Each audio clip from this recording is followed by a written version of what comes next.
কবিতা কারণ আমি মেয়ে, লিখেছেন কেষ্ট মণ্ডল। যেদিন প্রথম আলো জেলে ধরাতে এলাম, এসেই জানলাম না, আলো নয়, কালো অন্ধকার নিয়েই জন্মেছি। কারণ আমি মেয়ে। আমি মেয়ে বলে মা তো ভয়েই সিটিয়েছিল বিছানার এক পাশে। বাবা দুদিন আমার মুখ দর্শন করেননি। দাদু মিষ্টিগুলো ধুত্তর বলে ফেলে দিল মাছ পুকুরে। আমি মেয়ে বলে। ঠাম্মি মুখ বেঁকিয়ে পাড়ায় পাড়ায় বলে বেড়ালো, কি আবার হবে, খরচের জোগাড় হয়েছে আবার। সুতিকা ঘরে টিম টিম করে জ্বালা আলোয় শুধু মা আমাকে প্রাণ ভরে দেখে বলতো, কেন এলি তুই, শুধু আমার যন্ত্রণা বাড়াতে? জানিস না, এরা ছেলে চাই, ছেলে। বংশের প্রদীপ, আত্মমর্যাদার প্রতীক। দেখছিস না ঘরে কেমন কাল বৈশাখীর মতো গুরু গম্ভীর মেঘ, কেমন অসহায় নিস্তব্ধতা। তোকে বড় হয়তো হতে দেবে, কিন্তু মানুষ হতে দেবে না। নারী তো সন্তান জন্মদানের যন্ত্র, সেই যন্ত্র হতেই পরে জন্ম নিল আমার অনুজ ভাই সুভাষ। ঘরে যেন আলো এলো, সেদিন সারা ঘর সাজলো। উঠোন থেকে ঠাকুর ঘর, বাড়ির ছাদ থেকে তুলসীতলা। অন্নপ্রাশনে কত লোক খেলো, জন্মদিনও পালিত হলো রাজসিক ভাবে।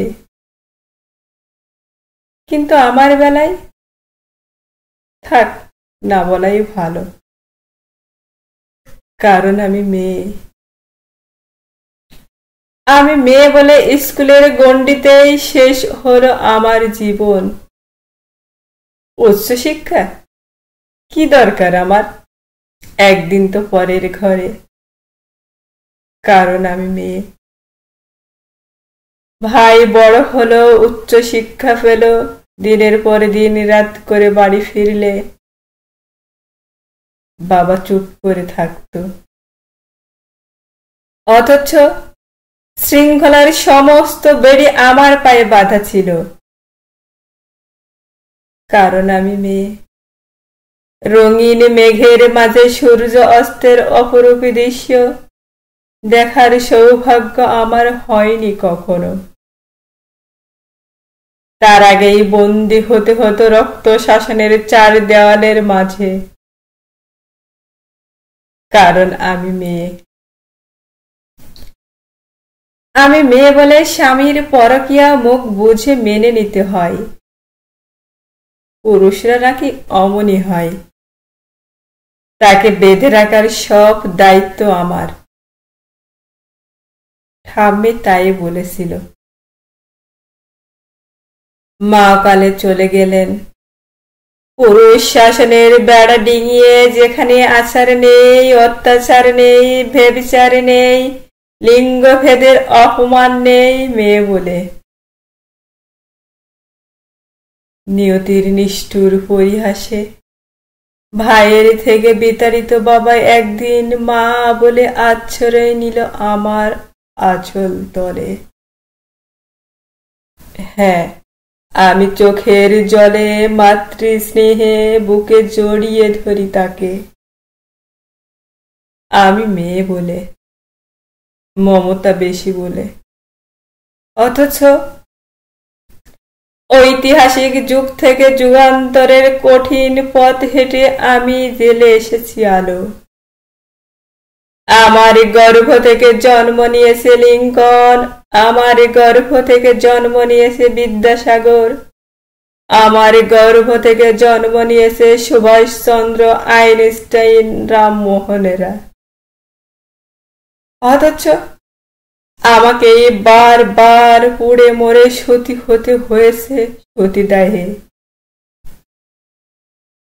সতী করার বাসনাটা আজ হয়তো নেই, কিন্তু দহনটা আজও আছে, অন্যভাবে, অন্য রূপে।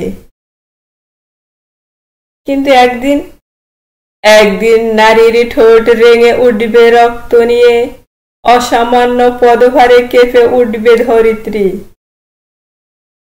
দারুণ জ্যোতিষ পুঞ্জে ভাসিত হবে চারিদিক, নবলোকে নবদিগন্তে উন্মোচন হবে আবার। অসহায় আতঙ্কে দেখতে থাকবে রণচণ্ডী মূর্তি ধরে এক বিংশ শতাব্দীর নারী শক্তি। সমস্ত শৃঙ্খলার লিঙ্গভেদ ভেঙে চুরমার করে দিয়ে তোমায় দেখাবো পুরুষ। আমরাও মানুষ, রক্তে মাংসের মানুষ। নারী পুরুষের বিপরীত নয়, বরং পরিপূরক। আমি ছাড়া তুমি অসম্পূর্ণ, এ জগৎ অসম্পূর্ণ, সম্পূর্ণ রূপে অসম্পূর্ণ, সম্পূর্ণ রূপে অসম্পূর্ণ।